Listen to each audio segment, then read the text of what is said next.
outra constituição. Por exemplo, o tubarão-baleia, se você olhar, ele não tem algumas coisas como você vê aí, por exemplo, tecido do tipo adiposo, músculo vermelho, esse tipo de coisa não faz parte do tubarão-baleia. Totalmente diferente. Hoje, o que está sendo feito? Os trabalhos hoje que têm sido realizados é justamente a busca de um animal chamado Mokele mbembe. Alguns de vocês têm perguntado. Quando você chegar na sua casa, dá uma procuradinha a respeito disso na internet, entra no site de busca e digita esse negócio. O que é fascinante a respeito do Mokele é que é algo que já há mais de 300 anos é conhecido através de várias tribos do Congo. As pessoas falam, mas o que tem a ver isso? É que todos eles descrevem um animal que eles dizem morar no pântano, ali perto onde eles moram, e eles dão as características. O animal tem praticamente o corpo de um elefante, a cauda parecida com a de um jacaré, o pescoço parecido com o de uma girafa, e a cabeça é parecida com o de uma cobra. Então você junta os 4 pedaços, tem uma ideia do que é. Mas muitas pessoas falam, não, mas isso é apenas uma descrição. Isso aqui não é uma descrição, isso é uma pegada. E não é a pegadinha do Faustão, não, isso é pegada mesmo. Tá? Ou seja, não é na rocha, é no solo. Isso é da pata do animal. Existe alguma coisa ali grande. Essa pegada aqui tem mais ou menos 60 centímetros. Só para você ter uma ideia do tamanho do negócio. Agora, teria esse negócio hoje ou não? As pessoas falam, não, mas com toda a tecnologia que a gente tem, será que já não daria para ter encontrado alguma coisa? O problema é o seguinte, 2 questões importantes. De todas as áreas possíveis de pesquisa no planeta, que são várias centenas de milhares de quilômetros quadrados que nós temos por aí para pesquisar, menos de 1% foi pesquisado até o presente momento. Tem muito lugar para pesquisar. Segundo, é a questão de qual seria o tamanho desses animais hoje. Se eles ainda tivessem a longevidade pré-diluviana, provavelmente esses animais teriam aí seus 20 metros de altura ou daí para cima. Se eles viverem menos hoje do que eles viviam antes do dilúvio, eles teriam um tamanho menor. Muitas pessoas falam, mas é só pegar um satélite, então começar a olhar lá de cima, já que tem toda essa tecnologia, ficar vendo e achar esses animais por aí. Tem um problema também com isso. Nessas regiões onde nós encontramos a maior parte desses animais, que poderiam ser encontrados esses animais, a altura do topo das árvores é de mais ou menos de 20 a 30 metros de altura.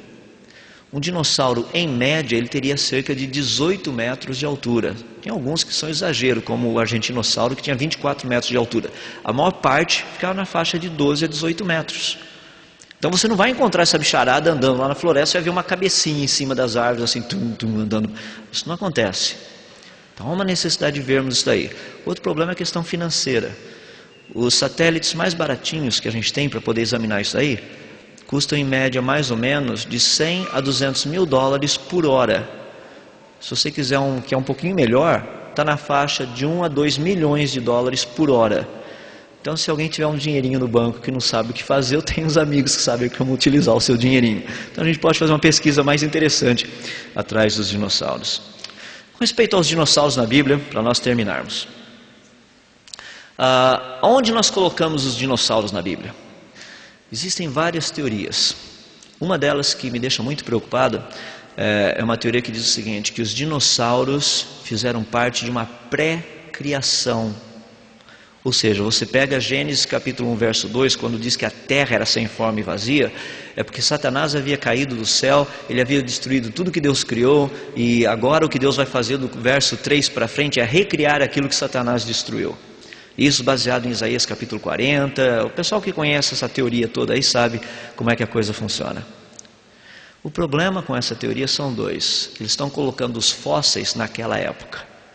É para acomodar a evolução dentro do contexto criacionista, dentro do contexto, bíblico. O problema com isso, que é um problema teológico muito sério, é que morte teria entrado no planeta antes do pecado de Adão. Esse é um problema sério. Como explicar morte entrando no planeta Terra antes de Adão ter pecado? Porque Paulo diz que o salário do pecado é a morte. Deus deixou bem claro essa proposta. Você falou, mas a morte em todos os sentidos? Essa é a proposta que a Bíblia nos dá. Por isso que a natureza aguarda para ser restaurada. Os dinossauros, eu creio que eles aparecem no dia 5 e no dia 6. Dos que viviam na água, dos plesiosauros, no dia 5. Dos que voavam, os pterossauros, dia 5. E dos que andavam pela terra, os dinossauros, no dia 6. Tanto é que eu gosto de mostrar isso daí, a pintura de um rapaz lá nos Estados Unidos, Bruce Inc. E dá para perceber as coisas. Você está vendo lá em cima um apatossauro, um balucterium, uma girafa, elefante. Tanto é que o balucterium muita gente confunde com uma anta. Não é uma anta, o negócio é grande também. Tá? Ele é mamífero. Agora, a Bíblia trata de uma forma mais específica a respeito desses animais. Tem algumas passagens. As que são mais conhecidas, Isaías capítulo 40, começando no verso 15, Deus fala para Jó o seguinte: contempla o Behemoth que eu criei juntamente contigo. O Behemoth, ele dá a descrição. Em algumas traduções que vocês têm por aí, diz que hipopótamo é a palavra que foi utilizada para a tradução. Hipopótamo não encaixa com o que nós temos ali. Primeiro, dá uma olhadinha no animal. Ele diz: a sua força está nos seus lombos e o poder nos músculos do seu ventre. Olha a barriguinha do hipopótamo, que coisinha fofa que é. Imagina músculo no ventre. É meio difícil acreditar. A outra, que é pior ainda, na descrição desse animal diz assim: ele endurece a sua cauda como um cedro. Olha o cedro, olha um braquiossauro, olha a cauda do braquiossauro, tudo ali está em proporção. O hipopótamo tem uma caudinha de uns 20 centímetros. Já pensou que coisa fantástica? Endurece a sua cauda como um cedro. É brincadeira isso, coitadinho, não passa de um graveto, entende? Não tem como. Ele diz que os seus ossos são como tubos de bronze. Tubulação de bronze, você estudando o livro de Jó, você vai perceber que o negócio é de mais ou menos uns 30 centímetros, uma coisa séria. Coitado do ossinho do hipopótamo é meio pequenininho, assim, são uns 10 centímetros, entende? É bem menor do que isso. Sem contar todo o resto da descrição. Se você olhar a descrição do animal, pelo que tudo indica, parece ter sido um dinossauro. Alguns deles, Diplodocus, Brachiosauro e Apatossauro, encaixam na descrição do que nós temos ali no livro de Jó. Um outro animal, esse é um problema sério, também no livro de Jó, capítulo 41. Esse a gente não tem a menor ideia que bicho seria esse, que é chamado de Leviatã. O mais parecido seria o dragão. Agora, é difícil traduzir esse negócio, é difícil saber que bicho é esse. Ele dá as características. Existem algumas versões que trazem como sendo o crocodilo. Nós sabemos que não é o crocodilo. Tem outras palavras no grego, no hebraico, para crocodilo. Não é crocodilo. Então isso aí é um grande mistério. O último deles, que é um animal muito interessante, aparece no livro de Gênesis, primeiro capítulo, aparece também no livro de Ezequiel. A palavra é Tanim. Tanim significa um monstro.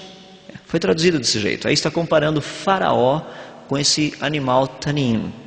Nós não sabemos também que animal é esse. O que nós sabemos e que é interessante é que o nome, a palavra Tanim, ela tem a ideia de fazer parar o fluir das águas. É o que a gente precisava por aqui esses dias, né? Um tanim para parar um pouco o fluir dessas águas que vieram lá de cima. Mas a ideia de tanim é o que faz parar o fluir das águas. O que é interessante nisso daí, é só a nível de curiosidade, é que a Bíblia compara Faraó com esse animal tanim. Bom, Faraó, você sabe, né? Lá do Egito, é da África. Sabe o que é fascinante? A palavra Mokele tem o mesmo significado. Aquele que para o fluir das águas. É exatamente o mesmo. O que é legal nisso é que talvez eles estejam falando de um mesmo animal que habitava na África. Sem dúvida um animal de grande porte.